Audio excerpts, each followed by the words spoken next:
สวัสดีครับกับผมนักเรียนในร้อยกิตติภาสเจริญชั้นปี3กองวิศวกรรมแผนที่เลขที่8ครับวันนี้จะมาสาธิตการใช้ทัศนสัญญาณทางทหารครับท่าที่1เตรียมตัว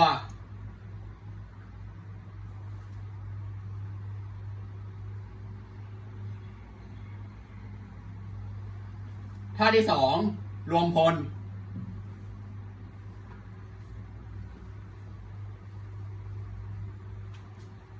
ท่าที่3ข้าพเจ้าพร้อมแล้วท่านพร้อมหรือยัง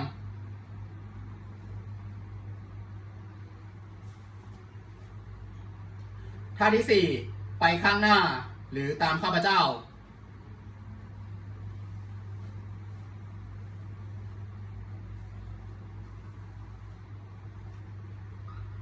ท่าที่5มาหาข้าพเจ้า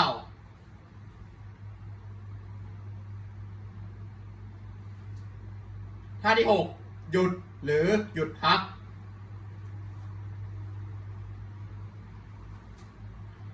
ท่าที่7รูปขบวนหมู่แถวตอน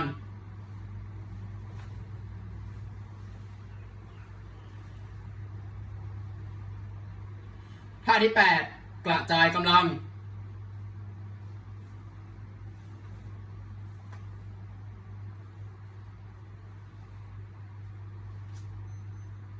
ท่าที่9ถูกโจมตีทางอากาศ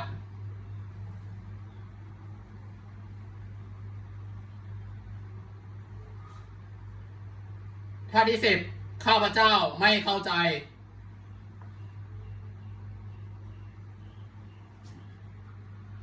ท่าที่11ไม่เข้าใจคำสั่งจะให้ปฏิบัติอย่างไร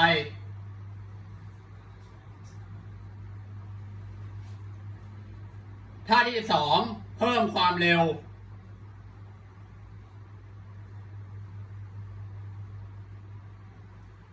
ท่าที่13เริ่มยิง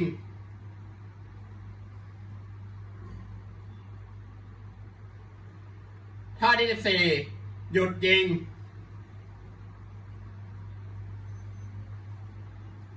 ท่าที่15เลี้ยวซ้ายหรือเลี้ยวขวาขณะเคลื่อนที่ท่าที่16เตรียมปฏิบัติการ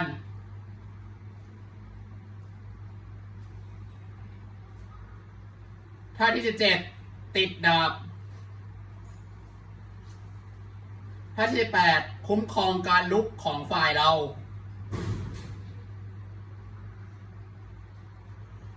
ท่าที่19เลิกปฏิบัติการท่าที่20สัญญาณเตือนภัยนิวเคลียร์ขอบคุณครับ